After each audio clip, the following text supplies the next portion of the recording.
Hello everyone. Today we will be solving 9618 Summer 23 paper 4-1's question number 3. This is a question about stacks and it involves file handling as well. And let's just get started with the question. So it says a program implements two stacks using 1D arrays. Okay, one stack stores the names of colors, one stack stores the names of animals. तो हमें automatically इससे पता चल गया है कि दोनों arrays की जो डेटा टाइप्स हैं तो दे आर स्ट्रिंग्स बिकॉज उसमें नेम्स हैं. The program contains the following global arrays and variables. 1D array animal to store the name of up to 20 animals, ठीक है, and 1D array color to store the names of up to 10 colors, ठीक है. तो वो animal array की length is 20 and color array की length is 10, ठीक है. Animal top pointer to point to the next free space in the array animal initialized to 0, and color top pointer to point to the next free space in the array color initialized to 0. अब usually अब stack का मैं आप लोगों को बताती हूँ जो basic क्या नाम है स्ट्रक्चर होता है वो इस तरह होता है कि स्टैक के अंदर भी usually just have one pointer and stack का प्रिंसिपल क्या होता है last in first out. The last element that is added to the stack is the first element that is removed from the stack, ठीक है. तो अब उसके अंदर अब हमारे पास एक ही चीज़ होती है उसको कहते हैं टॉप पॉइंटर. एक ही पॉइंटर होता है. द बेस पॉइंटर भी होता है but the base pointer never changes, ठीक है. अब टॉप पॉइंटर ही यूज़ होता है when you are adding an element and top pointer ही यूज़ होता है when you are removing an element, ठीक है. एडिंग को कहते हैं पुश एंड रिमूविंग को कहते हैं पॉप, ठीक है. एंड अब यूजुअली बुक के हिसाब से top pointer points to the last element in the stack, ठीक है. हम उल्टा पढ़ते हैं यूजी स्टैक को जब हम स्ट्रक्चर करते हैं पढ़ने के लिए टू अंडरस्टैंड द कॉन्सेप्ट, तो we see it upside down. सब नीचे 1 है फिर 2 3 4 5 6 7 इस तरह करके जा रहा है, ठीक है. तो अब ये फर्स्ट एलिमेंट है 27, फिर 34, फिर 82, फिर 79 हमारा लास्ट एलिमेंट है. अब अगर हमने एक एलिमेंट रिमूव करना होगा तो हम टॉप पॉइंटर को -1 करेंगे तो हमारा एलिमेंट रिमूव हो जाएगा जब वो इधर आ जाएगा, ठीक है. उसके बाद इट विल पॉइंट टू 3 4 वाला एलिमेंट ऑटोमेटिकली रिमूव हो जाएगा. एंड क्या नाम है हमारा एक एलिमेंट हाँ और हमारा लास्ट एलिमेंट अब 82 है, ठीक है. लेकिन अगर हमने एलिमेंट ऐड करना है तो हम टॉप पॉइंटर को +1 करेंगे तो वो 4 के ऊपर पॉइंट करेगा and then will add that element, ठीक है. तो this is how you push and pop using the top pointer.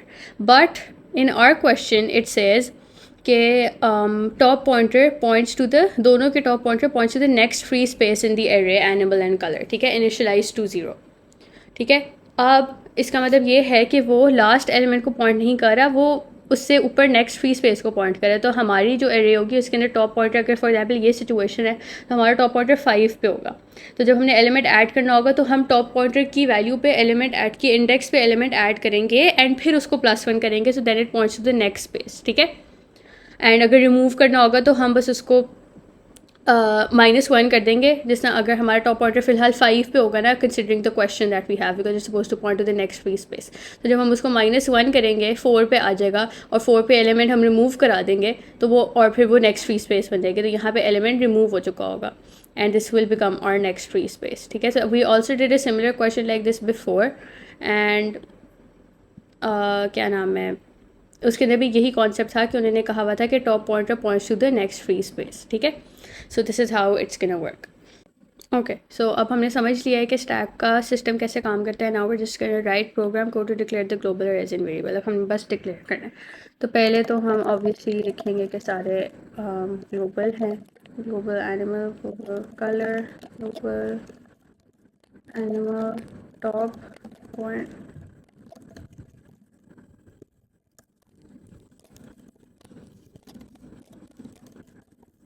ठीक है.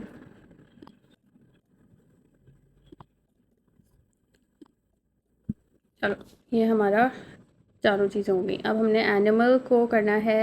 It's gonna be a string array of 20 elements and a color is going to be a string array of 10 elements. So animal is equal to empty or underscore in range 20 and हम आगे comments में लिख देंगे कि it's a string array. फिर जो color है उसको हम कर देंगे same thing just for 10 elements, ठीक है. ये हो गया. अब एनिमल टॉप पॉइंटर और कलर टॉप पॉइंटर को हम 0 डिक्लेयर कर देंगे।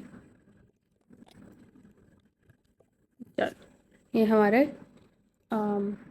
इनिशियलाइजेशन जो, ठीक है, और ये दोनों इंटीजर थे।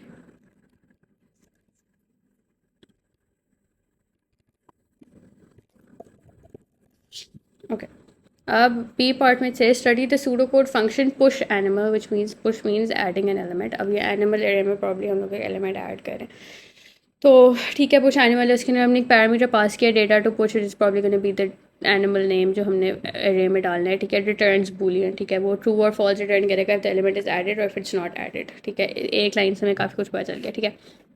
अब उसने कहा है कि animal top pointer is equal to 20, which means के पीछे 0 to 19 तक 20 एलिमेंट्स की अरे थी ना, तो 0 से हमारा इंडेक्स स्टार्ट होता है, तो 0 से 19 तक हमारे पास इंडेक्सेस हैं, ठीक है। तो द फैक्ट कि अगर एनिमल टॉप पॉइंटर 20 पे है, इसका मतलब है कि 0 से 19 तक सारे इंडेक्सेस जो हैं वो फुल हैं, ठीक है, सारे एलिमेंट्स फुल हैं, अरे इज़ फुल, ठीक है। तो if animal top pointer is 20, तो इसका मतलब है हमारी array is full and it's gonna return false. Otherwise हम एनिमल की एरे पे जाएंगे एंड इट सेज एनिमल के एनिमल टॉप पॉइंटर पे जाओ, बिकॉज हम लोगों ने ये किया हुआ था कि इस क्वेश्चन में the top pointers are pointing to the next free space and not the last element, ठीक है। तो हम एनिमल के एनिमल टॉप पॉइंटर पे जाएंगे, वहाँ पे डेटा टू पुश रख देंगे, फिर हम एनिमल टॉप पॉइंटर को इंक्रीमेंट कर देंगे बाय 1 ताकि now it points to the next free space, और हम रिटर्न ट्रू कर देंगे, ठीक है।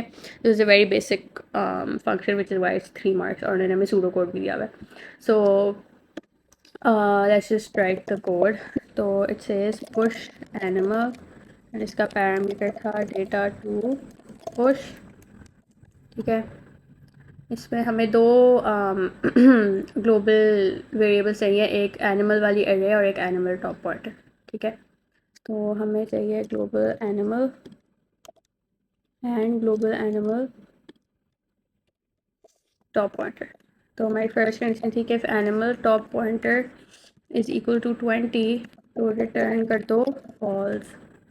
अदरवाइज एनिमल पे जाओ, उसके एनिमल टॉप पॉइंटर पे जाओ और वहाँ पे रख दो डेटा टू पुश, फिर एनिमल टॉप पॉइंटर को इंक्रीमेंट कर दो एंड रिटर्न कर दो ट्रू। बस इतना सा कोड था। Okay, now in the second part it says study the pseudo code function pop animal, which means अब हम रिमूव करेंगे एनिमल में से function pop animal return string is probably gonna return the element that was removed. वो हम देख लेते हैं। अच्छा, अब उसने एक डिक्लेयर किया है वेरिएबल रिटर्न डेटा, जिसके अंदर वो रिटर्न डेटा स्टोर करेगा, जो एलिमेंट रिमूव हो रहा है वो स्टोर होगा इसके अंदर प्रॉब्ली। अब वो कह रहे हैं एनिमल टॉप पॉइंटर इज़ 0, इसका मतलब है एरे एम्प्टी है। सब हमने इनिशियलाइज़ किया था ना टू 0, इसका मतलब था एरे एम्प्टी थी कि 0 पे फर्स्ट एलिमेंट स्टोर होगा। तो अगर हमारा एनिमल टॉप पॉइंटर 0 है, इसका मतलब है एरे एम्प्टी है, तो वो रिटर्न कर देगा एन एम्प्टी स्ट्रिंग, ठीक है। This means N empty string, ठीक है। Otherwise if it's not empty, तो हम लोग रिटर्न डेटा में पुट करेंगे वैल्यू। एनिमल के ऊपर हम जाएंगे, एनिमल टॉप पॉइंटर -1 पे जो वैल्यू पड़ी हुई है वो हम रिटर्न डेटा में लग देंगे, क्योंकि animal top pointer was pointing to the free space, तो ऑब्वियसली उससे पीछे जो इंडेक्स होगा that is gonna have the last element, ठीक है। तो अगर हमारा एनिमल टॉप पॉइंटर 6 पे है, तो हमारा लास्ट एलिमेंट 5 पे होगा, राइट। तो हम 6 - 1 क्या हो जाएगा 5, एंड जो फिफ्थ इंडेक्स पे एलिमेंट पड़ा हुआ है इन एनिमल एरे वो हम रिटर्न डेटा में पुट कर देंगे, क्योंकि that is the element that is being removed, ठीक है। और फिर हम एनिमल टॉप पॉइंटर को डिक्रीमेंट कर देंगे, -1 कर देंगे, बिकॉज नाउ हमारे फिफ्थ इंडेक्स पे एलिमेंट जो था वो रिमूव हो गया, राइट। तो नाउ हमारी फ्री स्पेस जो है that is index number 5 and no longer index number 6, because हमने 5 पे से एलिमेंट रिमूव कर दिया, ठीक है। तो हमें एनिमल टॉप पॉइंटर को डिक्रीमेंट करना है, और फिर हम रिटर्न कर देंगे return data, which is basically returning the data that was removed from the array, ठीक है, स्टैक। इसका भी बहुत बेसिक सा कोड है, उन्होंने हमें दिया भी हुआ है, so it's very easy honestly, ठीक है। पॉप एनिमल, इसे कोई पैरामीटर नहीं है, ठीक है। अब हम लोगों ने क्या करना है, ये हमारी दोनों चीज़ें होंगी, global animal global top pointer, ये हो गया। अब हम लोगों ने करना है if animal top pointer is equal to 0, return empty string, ठीक है। एल्स हमने क्या करना था, रिटर्न डेटा में एक हमने वेरिएबल बनाया रिटर्न डेटा, उसके अंदर हम लोगों ने डाला एनिमल पे गए, उसके अंदर जो एनिमल टॉप पॉइंटर -1 इंडेक्स पे जो वैल्यू पड़ी हुई थी वो हमने रिटर्न डेटा में स्टोर कर दी। फिर हम एनिमल टॉप पॉइंटर को हमने डिक्रीमेंट करना है, so it points to the अब वाली फ्री स्पेस, ठीक है, एंड हम रिटर्न कर देंगे उसके बाद रिटर्न डेटा, ठीक है। तो ये हो गया हमारा फंक्शन। ओके, अब in the third part, it says the procedure read data reads the animal names from the file animaldata.txt, uses push animal to insert each name onto the stack, uses appropriate exception handling if the file does not exist.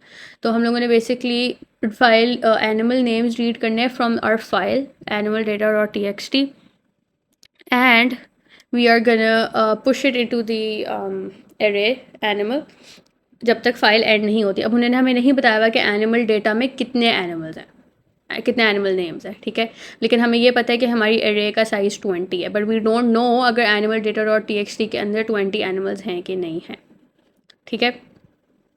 अब हम लोग इस तरह कर लेंगे, फिर अब हम लोगों को वो वाली कंडीशन यूज़ करनी पड़ेगी कि जब तक फाइल में से जो लाइन रीड हो रही है वो एम्प्टी नहीं है तब तक हमारा लूप चलेगा, और तब तक वो फाइल में से लाइंस रीड करता रहेगा जब up until we come across an empty line, ठीक है। तो बिकॉज अब हम लोग फॉर लूप नहीं लगा सकते इसके अंदर, हम लोग को कंडीशनल लूप लगाना पड़ेगा which is probably gonna be the while loop, ठीक है। अब हम लोग इसका फंक्शन लिखते हैं, रीड डेटा नाम है, आई थिंक रीड डेटा, ठीक है। इसका कोई पैरामीटर नहीं है और हमने एक्सेप्शन हैंडलिंग भी करनी है which always happens when we are doing file handling, ठीक है। तो हम लोग फाइल को ओपन करेंगे, फाइल इक्वल टू ओपन, यहाँ हम फाइल पाथ लिखेंगे, इसको हम क्रॉस कर देते हैं, एंड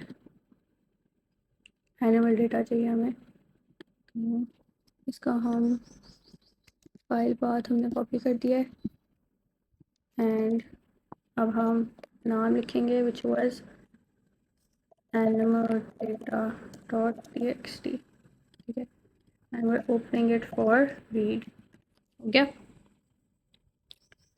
अब ठीक है, अब हम लोग ने लाइंस रीड करनी है, तो अब हम एक वेरिएबल बना लेते हैं, लाइक हम लोग डायरेक्टली भी उसको एरे में डाल सकते हैं, लेकिन बिकॉज हम लोगों को नहीं वो वाला लूप लगाना है कि हम लोगों के पास एक एम्प्टी लाइन जब तक नहीं आती तब तक हमें पता नहीं चलेगा कि हमारी फ़ाइल ख़त्म हो गई है या नहीं हुई, तो which is why we would have to declare a variable जिसके अंदर हम लोग हर दफ़ा जब फाइल की लाइन रीड करेंगे वो स्टोर करते जाएंगे, ठीक है, because we need to use a condition, what I am saying is gonna make sense as we write the code, ठीक है।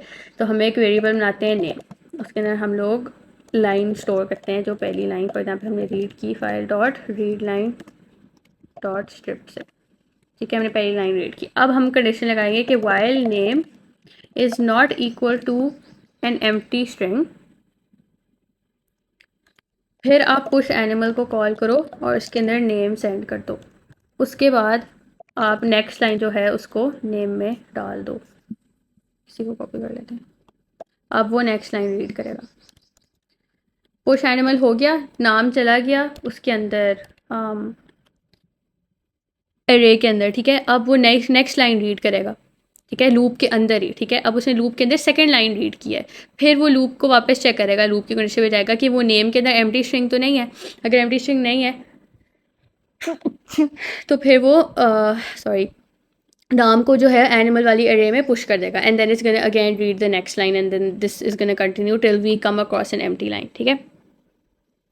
अब हम एक्सेप्शन हैंडलिंग करते हैं कि except print file not found, ठीक है, ये हो गया हमारा रीड डेटा।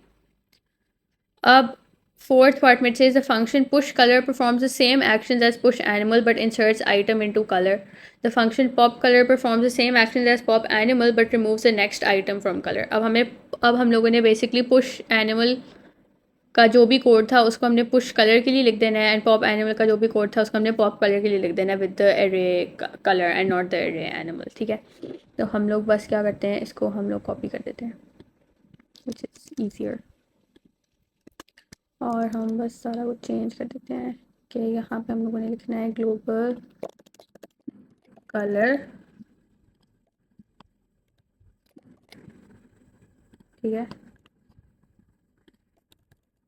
एंड यहाँ पे हमें लिखना है ग्लोबल कलर टॉप पॉइंटर, ठीक है, ये हो गया। अब कलर को हम लोग जहाँ जहाँ कलर है वहाँ को हम कलर में कन्वर्ट कर देते हैं, एंड जहाँ जहाँ कलर टॉप पॉइंटर है उसको हम कलर एनिमल टॉप पॉइंटर इसको हम कलर टॉप पॉइंटर में कन्वर्ट कर देते हैं।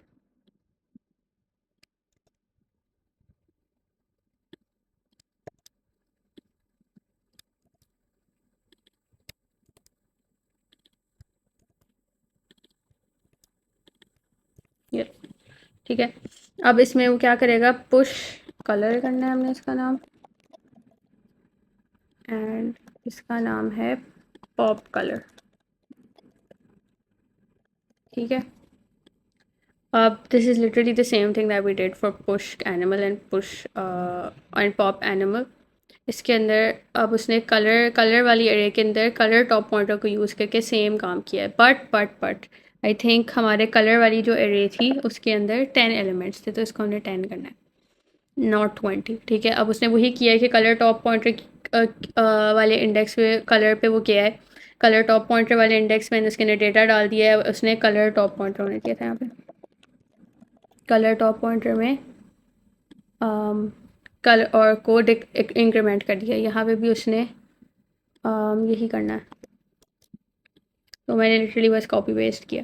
The science and the behind the code is the same, ठीक है। ये हमारा फोर्थ पार्ट हो गया। अब फिफ्थ पार्ट में says amend the procedure read data so that it also reads the colors from the text file color data.txt, uses push color to insert each color onto the stack, uses appropriate exception handling if the file does not exist। अब इसमें हम क्या करेंगे, अब हम लोगों ने read data, एक और रीड डेटा नहीं बनाना, हमने इसी के अंदर colour data dot T x t वाली फ़ाइल के लिए भी काम करना है, ठीक है। तो एक काम करते हैं, हम इसको नीचे ले जाते हैं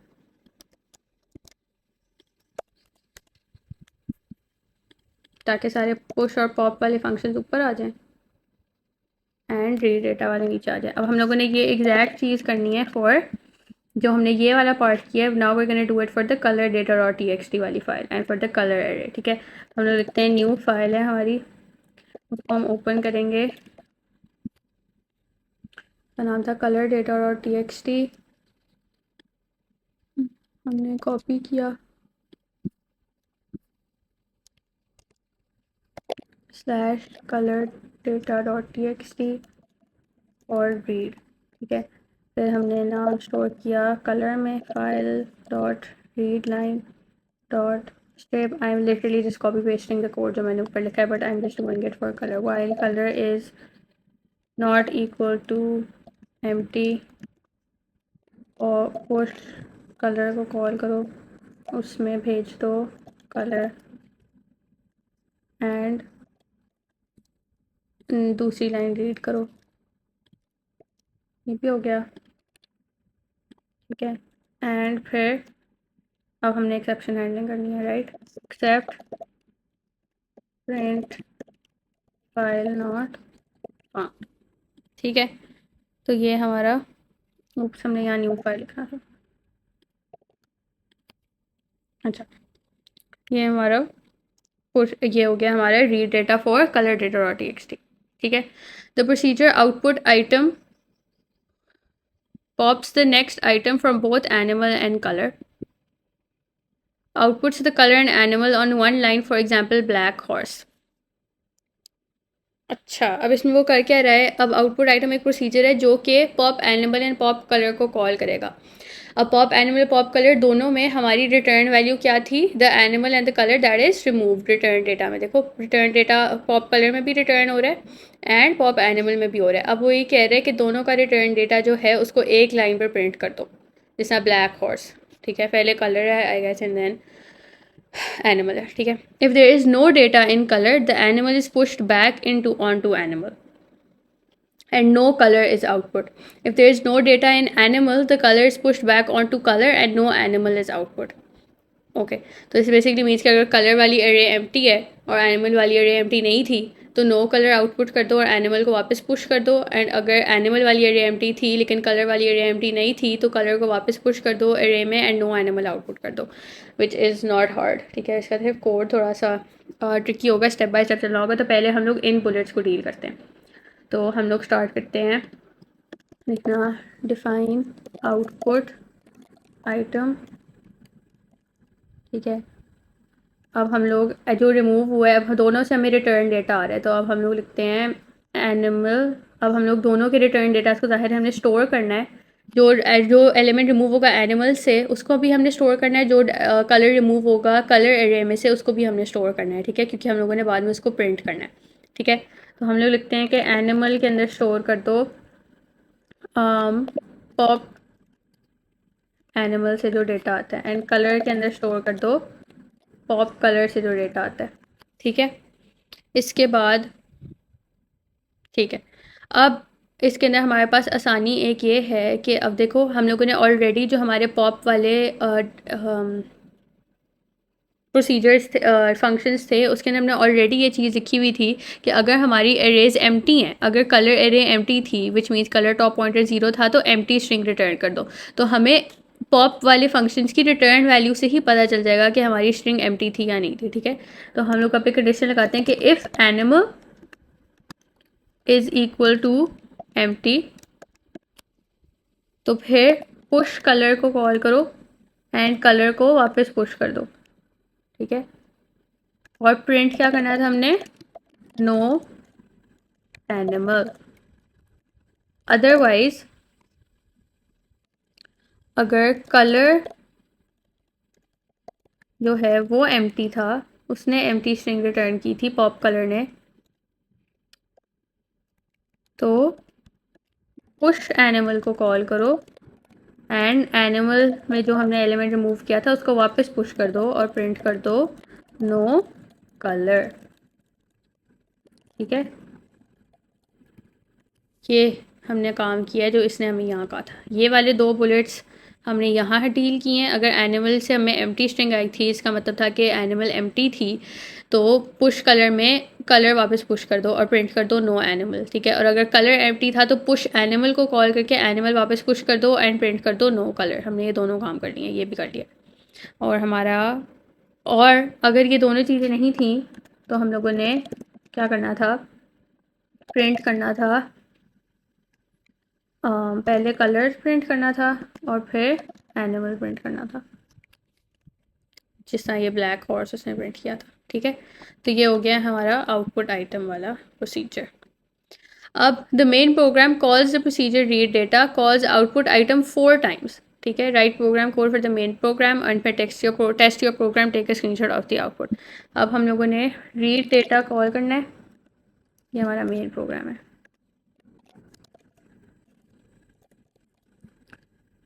एंड फिर हमने आउटपुट आइटम को 4 दफ़ा कॉल करना है। ठीक है, लूप भी लगा सकते थे but this is also fine. ठीक है, अब हम लोग ट्राई करते हैं कि हमारी फाइल रन कर जाए, हमारा कोड रन कर जाए। ओके, हमारा आउटपुट आया है pink hamster, blue elephant, white eagle and yellow rabbit. And marking scheme में भी लिखा हुआ है pink hamster, blue elephant, white eagle and yellow rabbit. So our code is working. उसे प्रिंट कर दिया, हमारी दोनों एरेज एम्प्टी नहीं थी विच इज़ वाई हमारा ये वाला पार्ट चला था। उसने कलर और एनिमल प्रिंट किए। These were the 4 sort of statements that were printed and the colors that were removed and the animals that were removed. ठीक है, so our code is working perfectly fine. If you guys have any questions you can ask in the comments, and if there's any other confusions you can also ask. If you want me to solve a specific question you can also mention in the comments, and please like, share, subscribe, and yeah, thank you.